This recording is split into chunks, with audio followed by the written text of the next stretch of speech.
Everyone, आज के इस वीडियो में हम आरपीएससी आरएस 2026 का जो सिलेबस है वो डिस्कस करेंगे।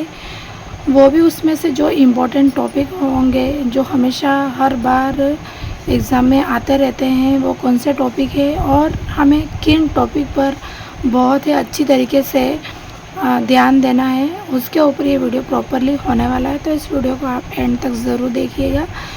तो ये जो सिलेबस है वो नया सिलेबस है। आप देख सकते हो यहाँ पे दिनांक 9 जनवरी 2026 यानी कि 9 जनवरी को जो सिलेबस आरपीएससी पर डाला गया है, यानी कि उसमें जो पुराना सिलेबस था उसमें अपडेट किया गया है, वो सिलेबस आपके पास होना चाहिए इस तरीके का। इसके बाद हम देखते हैं कि जो इसमें जो पेपर होता है वो जीके और जीएस दोनों का होता है। अधिकतम जो अंक होते हैं वो 200 मार्क्स का। इसके बाद जो इसका टाइमिंग होता है वो 3 घंटे का होता है और ये इसमें जो क्वेश्चन आएंगे वो 150 क्वेश्चन होंगे और जो 150 क्वेश्चन होंगे इसमें जो अंक होंगे 200 होंगे और इसमें जो होगा 3 घंटे का समय होगा और इसमें जो नेगेटिव मार्किंग है वो भी की जाएगी, यानी कि 1/3। ठीक है। और इससे बाद हम देखते हैं जो फर्स्ट हमारा कौन सा सब्जेक्ट है, ये राजस्थान हिस्ट्री। राजस्थान हिस्ट्री का जो फर्स्ट टॉपिक है राजस्थान का इतिहास, कला, संस्कृति, साहित्य, परंपरा और विरासत, ये फर्स्ट सब्जेक्ट है। इसमें आप देख सकते हो कि फर्स्ट है राजस्थान के प्रागैतिहासिक स्थल, यानी कि जो पूरा पाषाण काल से लेके ताम्र पाषाण काल और कांस्य युग, ये वाला फर्स्ट टॉपिक है। इसके बाद है इतिहास के स्रोत, अभिलेखी साहित्य, मुद्रा साहित्य। थर्ड टॉपिक है राजस्थान के जो राजवंश है वो है। और चौथा है राजनीतिक और सामाजिक स्थिति में किसान और आदिवासी आंदोलन, प्रजामंडल और जन जागृति और राजस्थान का एकीकरण। ठीक है। ये जो 4 टॉपिक है वो राजस्थान हिस्ट्री के हैं। इसमें से इम्पोर्टेंट कौन सा है जो हर बार क्वेश्चन आते हैं, ये प्राग ऐतिहासिक स्थल है, इसमें से एक क्वेश्चन हमेशा आता है। और जो स्रोत है इसमें से भी एक क्वेश्चन आता है। और जो राजस्थान के राजवंश है ये भी बहुत इम्पोर्टेंट है, इसमें सारे राजवंश दे रखे हैं, कोई भी एक टॉपिक नहीं है। और जो राजवंश है इसमें राजनीतिक, सांस्कृतिक उपलब्धियाँ और सत्ता के साथ हेल्प और प्रतियोग, और इससे मध्यकालीन जो राजस्थान है इसमें प्रशासनिक और राजस्व व्यवस्था। इसके बाद चौथे टॉपिक में है राजनीतिक और सामाजिक स्थिति। इसमें इम्पोर्टेंट चौथे टॉपिक में इम्पोर्टेंट हमेशा रहता है जो आदिवासी और किसान आंदोलन है, वो हमेशा एक क्वेश्चन ज़रूर आता है। इसमें से इन दोनों में से एक क्वेश्चन आता है।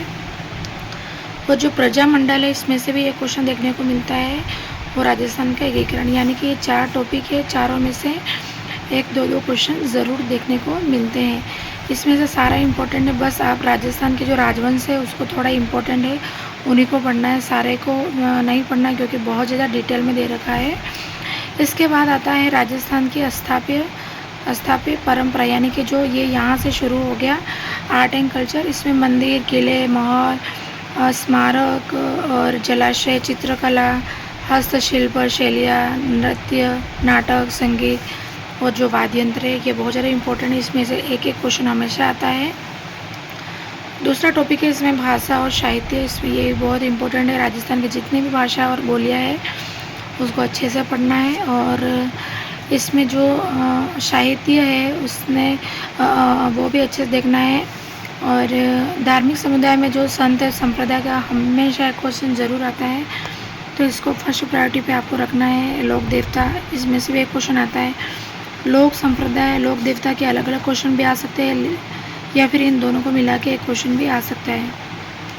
थर्ड टॉपिक है सामाजिक जीवन, मेले और त्यौहार। इसमें मेले और त्यौहार चैत्र से लेके फाल्गुन तक अच्छे से आपको देखने हैं कौन कौन से त्यौहार हमेशा आते हैं इम्पोर्टेंट, वो रीति रिवाज, परंपराएं और वेशभूषा और आभूषण भी है, इसमें वेशभूषा भी है। ठीक है। और राजस्थान के प्रमुख व्यक्तित्व, ये भी बहुत इम्पोर्टेंट है। ठीक है। तो कुल मिला के राजस्थान हिस्ट्री और राजस्थान इतिहास का इतना सिलेबस है और इसको बिल्कुल भी छोड़ना नहीं है क्योंकि हमेशा इसमें क्वेश्चन आते ही रहते हैं। ठीक है। और अगर इसमें ज़्यादा क्वेश्चन अटेम्प्ट नहीं कर पाओगे, माइनस हो जाओगे, तो फिर जो आरएस फ्री है वो निकलना असंभव हो जाता है, क्योंकि इसमें से अधिकतर बच्चे हैं ना क्वेश्चन को अटेम्प्ट कर पाते हैं। ठीक है। तो इसमें से कोई भी क्वेश्चन गलत नहीं करना है। इसके बाद जो हमारा सेकंड सब्जेक्ट है वो है भारत का इतिहास। भारत का इतिहास बहुत बड़ा है, आप देख सकते हो इतना बड़ा है। इसमें प्राचीन और मध्यकाल का भारत है और आधुनिक भारत। इसमें से प्राचीन में आपको देख लेना है सिंधु और वैदिक सभ्यता जो है इनके बारे में थोड़ा बहुत पढ़ लेना है। और जो धर्म है आजीवक बौद्ध धर्म और जैन धर्म इनको पढ़ लेना है। और जो इसमें भी राजवंश है इसमें फिक्स दे रखे हैं क्या क्या पढ़ना है। मौर्य, कुषाण, सातवाहन, गुप्त, चालुक्य, पल्लव और चोल इसमें फिक्स दे रखे हैं। इन सभी को अच्छे से पढ़ना है, क्वेश्चन इसमें हमेशा देखने को मिलता है। इसके बाद कला और स्थापत्य इसको छोड़ सकते हो, छोड़ना चाहो तो। इसके बाद इम्पोर्टेंट और ये है सल्तनत काल जो राजवंश की उपलब्धि और विजयनगर साम्राज्य इसमें से हमेशा क्वेश्चन आता है। इसके बाद है मुगल काल में क्या क्या है, विभिन्न नीतियाँ मराठा से स्पेशली। इसके बाद है कला, वास्तुकला, साहित्य, चित्रकला का विकास किस तरीके से हुआ ये पढ़ना है। और इसके बाद इम्पोर्टेंट है धार्मिक आंदोलन और सूफी आंदोलन। इसमें कुल मिला के एक तो फर्स्ट टॉपिक पढ़ना है सिंधु और वैदिक सभ्यता, इसके बाद राजवंश पढ़ना है और इसके बाद ये विजयनगर साम्राज्य वाला बहुत इम्पोर्टेंट है। और फोर्थ नंबर है धार्मिक आंदोलन। इसके बाद आधुनिक भारत में क्या है, 1857 का विद्रोह हुआ, इसमें क्वेश्चन हमेशा देखने को मिलता है।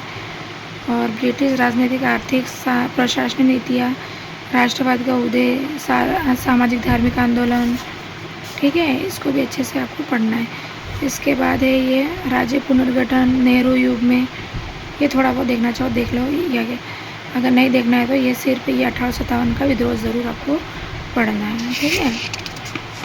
इसके बाद है नेक्स्ट हमारा जो सब्जेक्ट है वो है विश्व एवं भारत का भूगोल। इसमें क्या करना है, इसमें क्या क्या चीज़ें इम्पोर्टेंट है। इसमें विश्व का भूगोल है, इसमें तो बहुत ही कम मात्रा में है सिलेबस।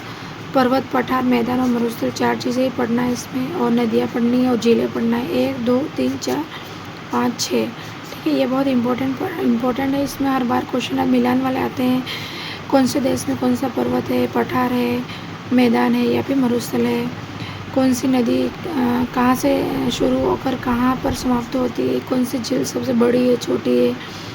और इसके बाद वनस्पति, कृषि के प्रकार, ये अपडेटेड जो डाटा आते हैं उसको अच्छे से पढ़ लेना। इसके बाद औद्योगिक प्रदेश एवं उद्योग, ये बहुत इम्पोर्टेंट है। औद्योगिक प्रदेश है और प्रमुख उद्योग है, इसको करंट से मिलाकर ही पढ़ना है। इसके बाद है परिवहन तंत्र, ठीक है, जितने भी परिवहन के तंत्र हैं वो सारे पढ़ना है। इसके बाद पर्यावरण मुद्दे कौन कौन से, मरुस्थलीकरण, वनोन्मूलन, जलवायु परिवर्तन, ग्लोबल वार्मिंग और ओजोन अवशय, ये बहुत ज़्यादा इम्पोर्टेंट है, इसको आपको पढ़ना ज़रूर है, ठीक है।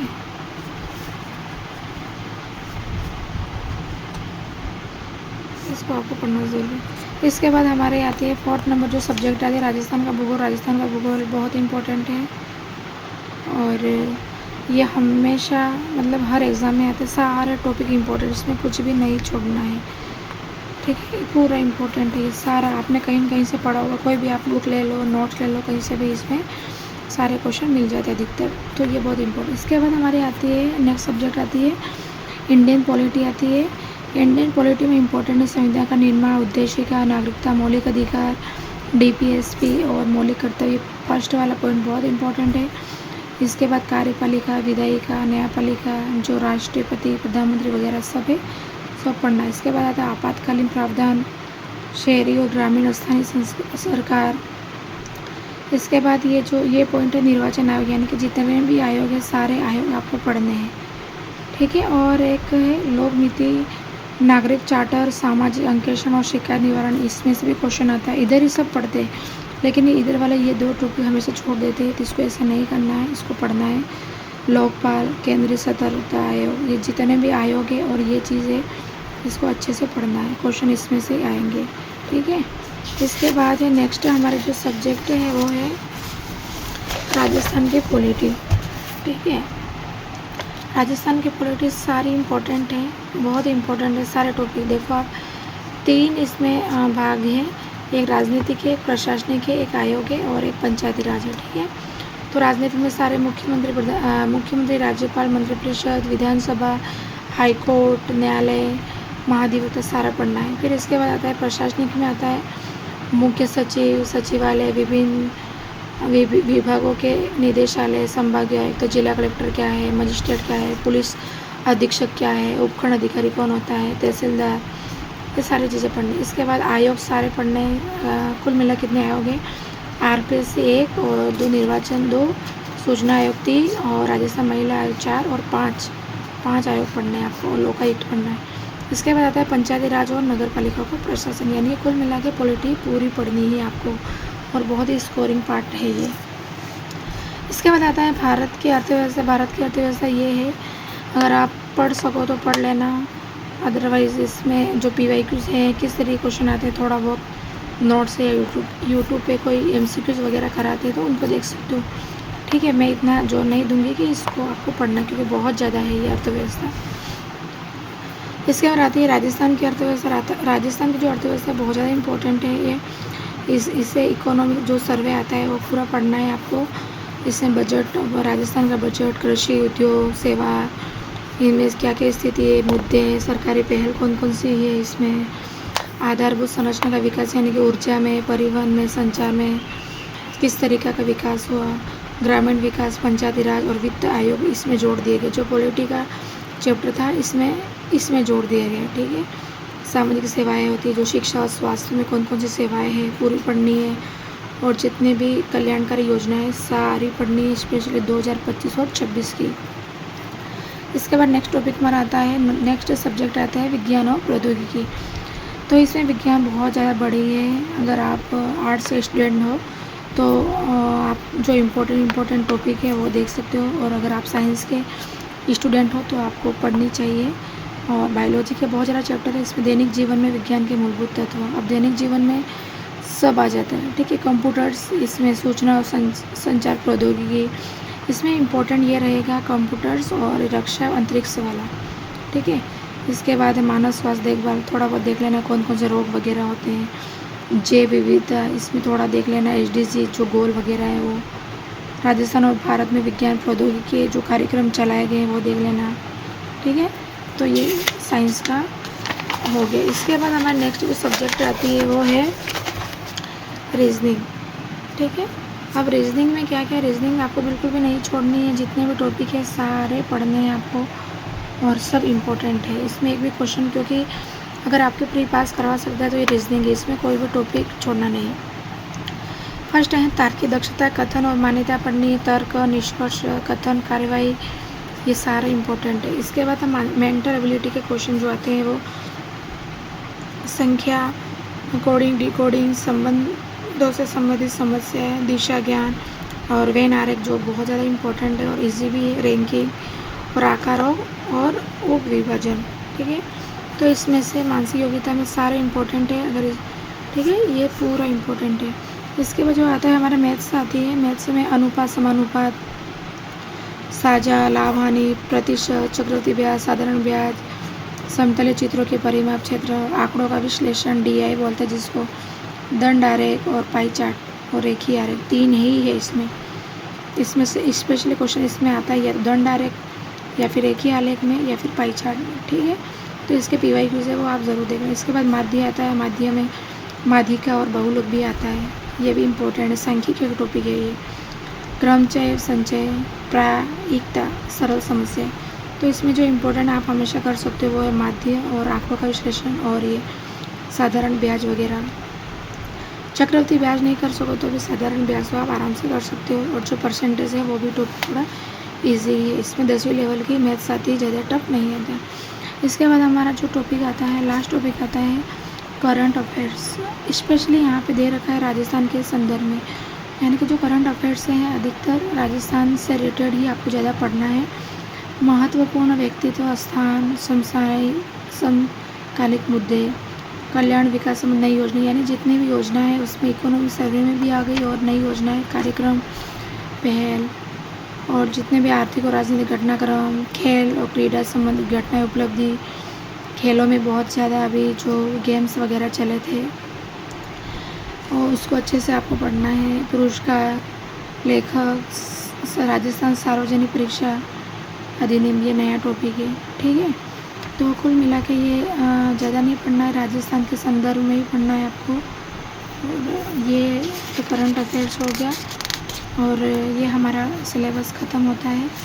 तो मैंने आपको बताया कि जो जितने भी इम्पोर्टेंट सब्जेक्ट इसमें आप सिर्फ छोड़ सकते हो, एक तो इंडियन इकोनॉमी छोड़ सकते हो और साइंस दोनों ही छोड़ सकते हो अगर आपको नहीं आ रही तो। बाकी सारे सब्जेक्ट पढ़ने जैसी है, कुछ भी ऐसा नहीं है कि आप नहीं पढ़ पाओगे। और ठीक है, तो बहुत अच्छी तरीके से पढ़ना है और आप टॉपिक वाइज और सिलेबस वाइज चीज़ों को पढ़ोगे तो आपका जो प्री है वो ज़रूर क्लियर होगा।